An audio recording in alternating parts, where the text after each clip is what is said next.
And you know what the sad part is? There's also about $120 billion a year spent on security services, software and hardware. And that it helps, but it doesn't stop the issue, right? You still hear about attacks every single day of the week. We deal with ransomware on a daily basis. You probably heard about Colonial Pipeline, the big cyber attack a few weeks ago that left the southeast of the United States without fuel. Few gas stations had like riots going on. It was crazy. And that was a cyber attack. Okay, so this is the world we're living in. Welcome to 20-Minute Leaders. Just sit back, relax, and learn from the leaders of today. It's a journey. Each one is different, unique, inspiring. Let's get started. This episode is powered by J Ventures, a community-driven VC fund in Silicon Valley, in partnership with Lomitech, and sponsored by Homeward Ventures, Hippo Insurance, Upwest, Hillel at Stanford, Leap, and Birthright Excel. Welcome to 20-Minute Leaders. We're talking about the cybersecurity space, but from a different angle. This time from the insurance angle and digital risk. This is going to be a great one. Meet Roman Itskovich, founder and chief risk officer at AtBay. Roman is the co-founder and chief risk officer of AtBay, a cyber insurer. Digital risk is complex and constantly evolving, with breaches in the news all the time, driving trillions of annual losses to society. AtBay helps businesses prevent cyber loss before it happens and insure them for when the loss couldn't be avoided. Their modern approach to risk management has kept AtBay ahead of the pack, anticipating new threats and identifying vulnerabilities to help keep insurers secured. Roman Itskovich, welcome to 20-Minute Leaders. AtBay, how are you? I'm good. Thank you. And thanks for having me. This is going to be fun. Thank you. This is going to be a lot of fun over these 20 minutes. I love the industry that you're in. I love it when people come and are disrupting an age-old industry from the bottom up, rethinking through technology how we should be interacting with the industry. You're the founder and CRO of AtBay, but previously you've done an incredible amount of things, from McKinsey to Bain to Ebury to Harvard Business School, Tel Aviv University. So really extraordinary journey. And what I'm curious to start with is I want you to explain to me what are you doing at AtBay? What problem are you solving? And then what I want to do is I want to understand, how does your journey throughout all these amazing companies help? How did it help you understand that this is a problem worth solving and the right way to solve it? Okay, sounds great. So let's start with AtBay. And AtBay is a cyber insurer. So what we're trying to do is we're trying to provide companies with security against cyber attacks. And to understand why this is needed, I think we need to go a step back, right?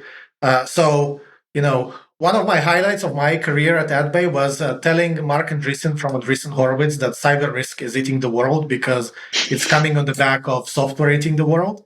And I really believe that's true. Every business is a technology business. Every industry now uses more and more technology in their day-to-day operations, which means that the risk to your technology right now is the main risk to your business. Companies are more worried about cyber attacks than they are about, burglary or earthquakes or fires or whatever it is, right? And look, there's about $1 trillion every year lost because of cybercrime. And cyber attack, $1 trillion. And what the sad part? I thought it's in a few years. I didn't realize it was already here. No, it's there. And what the sad part is? There's also about $120 billion a year spent on security services, software and hardware. And it helps, but it doesn't stop the issue, right? You still hear about attacks every single day of the week. We deal with ransomware on a daily basis. You probably heard about Colonial Pipeline, the big cyber attack a few weeks ago that left the southeast of the United States without fuel. Few gas stations had like riots going on. It was crazy. And that was a cyber attack. Okay, so this is the world we're living in. And because technology can't fully solve cyber risk, we think we need to approach it as any other financial risk. Technology doesn't solve earthquakes as well, and that's why you have insurance. So the premise is, okay, how do we help with insurance? And then we asked ourselves, can traditional insurance deal with it? And the answer for us was no. And look, there are two components here, okay, which are important, and I think we should be dealt with separately. One component is, how does cyber risk behave and how do you tackle it? And I would argue that it's a lot more technical. You need to go into the data, you need to collect information, you need cyber analysts, you don't need actuaries, or you need cyber analysts in addition to actuaries. We have both, by the way, to deal with this. And traditional insurance has a very hard time. The second issue with cyber risk is that it's incredibly dynamic. And I'll give you an example I like to give reinsurers when I talk to them. Fire is a static risk. Fire burns wood faster than stone, and it was true 500 years ago. It's true today. It's most likely going to be true in 100 years. So when you insure a house against fire, you know that a stone house is going to be more secure than a wooden house. Full stop.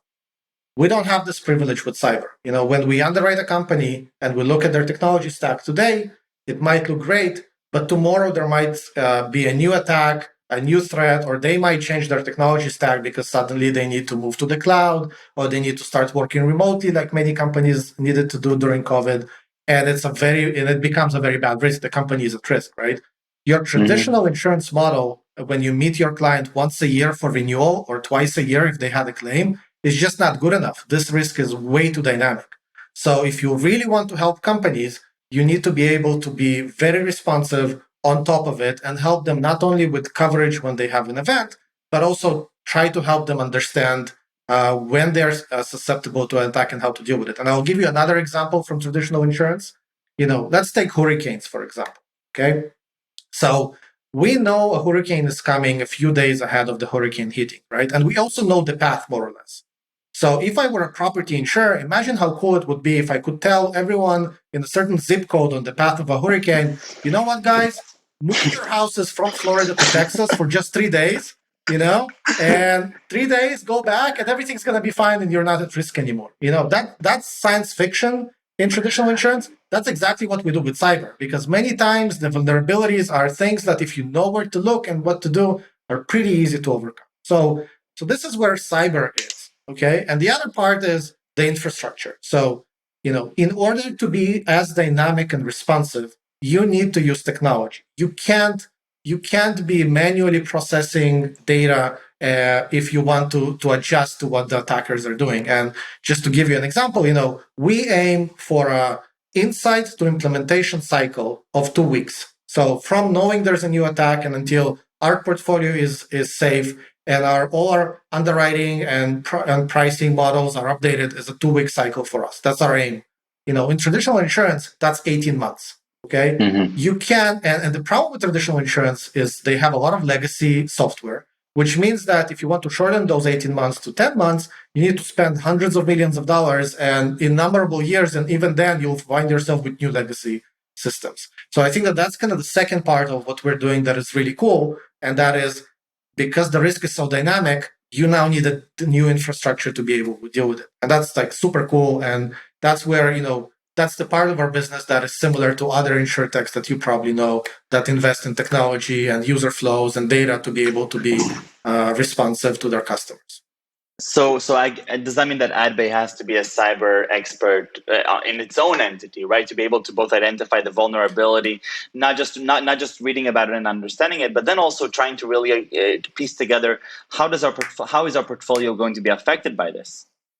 Yeah, so we at AtBay have a cyber research team. We have threat intelligence, we have data engineers, we have folks who were in military intelligence running offensive cyber projects. Because the best way to know where attackers are coming is to think like an attacker. And then, again, what I like to tell reinsurers is that we do all the same things an attacker would do in the first step of an attack project, which is reconnaissance. It's just with us, it doesn't end with a breach, it ends with a price. It's a different ending to a very similar mindset and work that we're doing. Now, going back to your journey, how the insights that you have here are fantastic, and I think that right now also we're getting to understand this. But you've had these insights for quite some time. What led to those insights? So what in the journey that you've done as a learner and as an entrepreneur enabled you to come up with these realizations? Look, so first of all, I need to be completely honest with you. Look, we are 2 founders today. Me and Rotem, my co-founder. Rotem is the cyber guy. I'm the finance guy. Okay. So, and my background, if you look at what I've done a lot of different flavors of finance. I've done investing with Bain Capital. I've done online lending with eBay, which is a very similar mindset of how do you take risk in an online flow, use data to make decisions and try to optimize for like the journey, but also the loss ratio and growth. Right. But so I'm coming at it from a very financial viewpoint, and so cyber I had to learn over the last few years from Sure. from Rotem and from the teams we've built. But what's exciting for me about this is that if you think about it as a security problem only, the way you can react it becomes very constrained, right? And what I liked about it is like the cross-functional view of I think about it as a financial problem. I think about it as how do I minimize loss in my portfolio and how do I minimize loss for our insureds? And I think about it in dollars. And that's kind of my background. And I think that's new. That's a perspective that only insurance can give you. And that's why I think insurance has a very strong part to play in cybersecurity as an industry as a whole, and then protecting businesses against cyber attacks.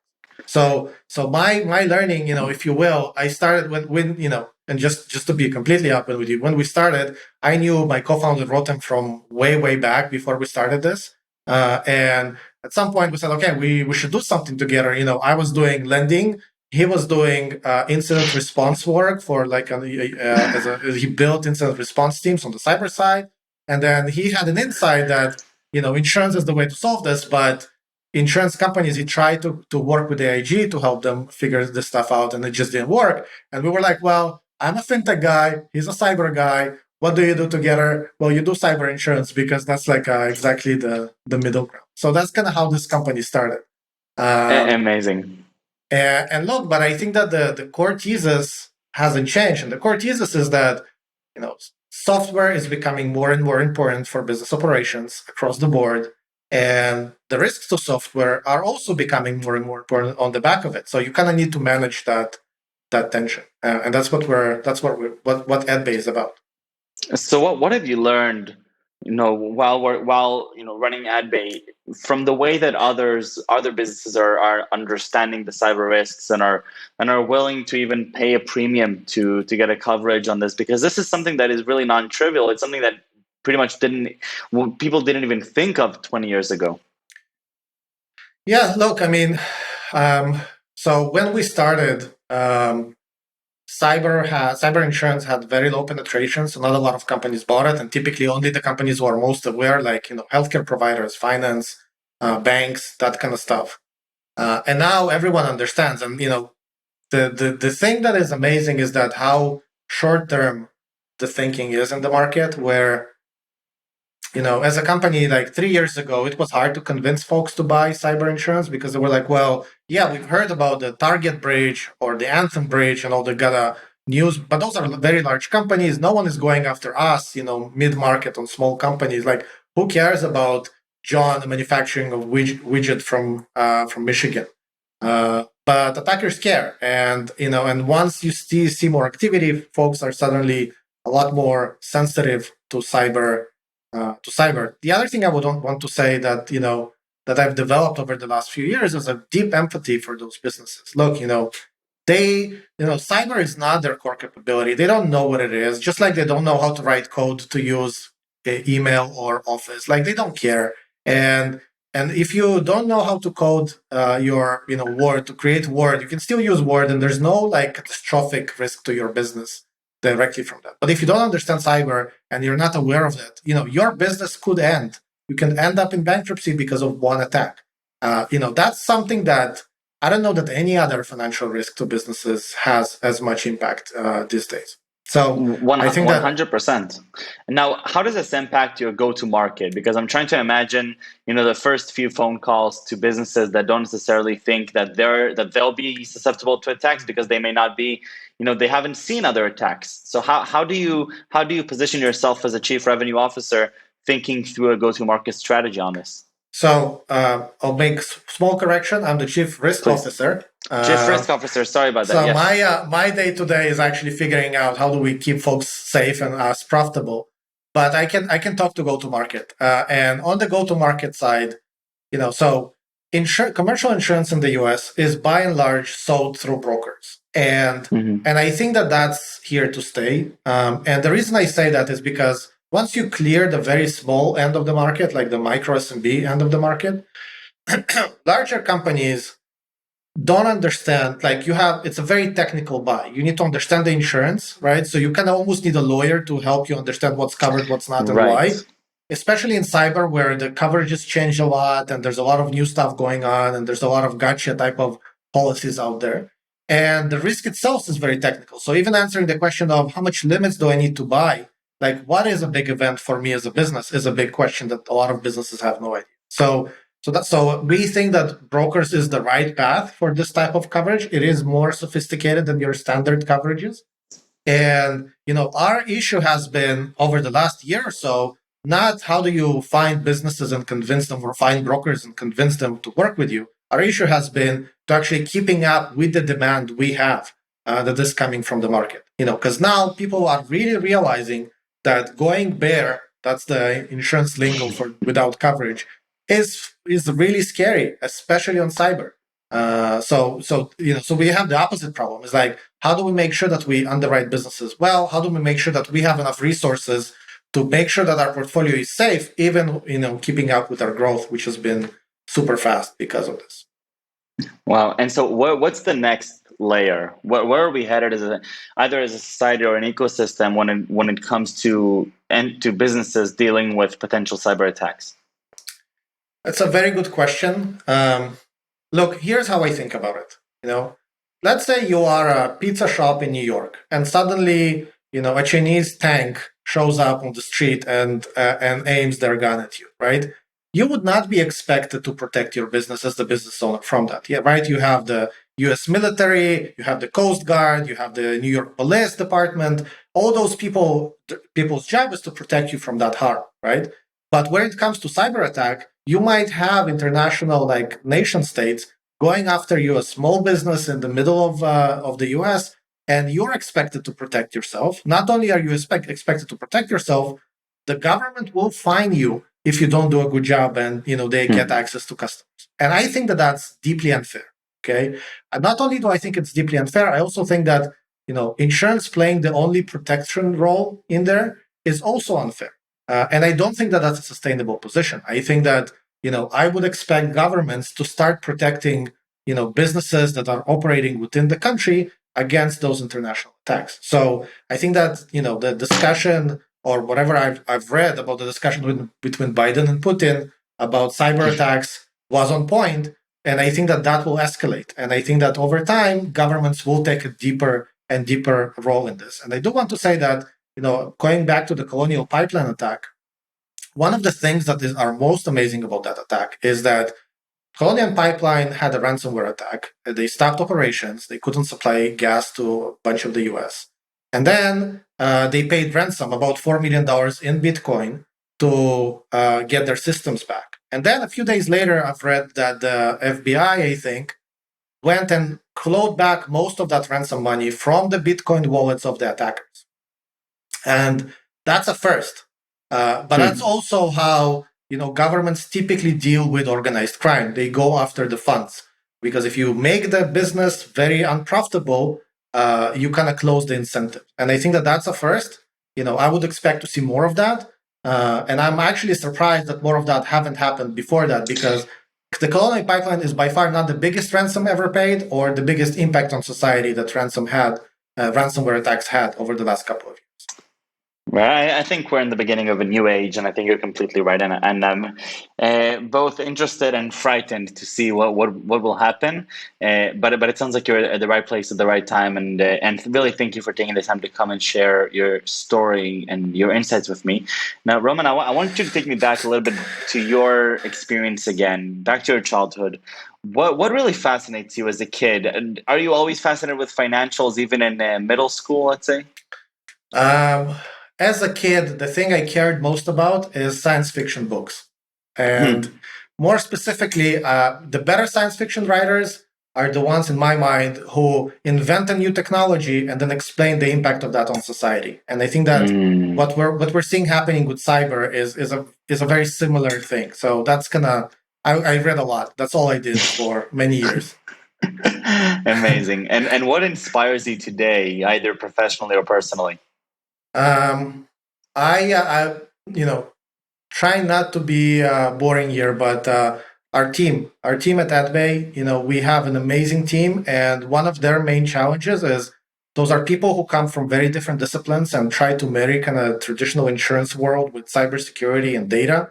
And it's not a trivial marriage. It's very, sometimes it's like speaking foreign languages, and I think that our team does an amazing job of navigating that. So that's always inspiring to see. Very, very cool. And what are 3 words you would use to describe yourself? That's a tough one. I'll choose thoughtful, honest, and ambitious as those 3 words.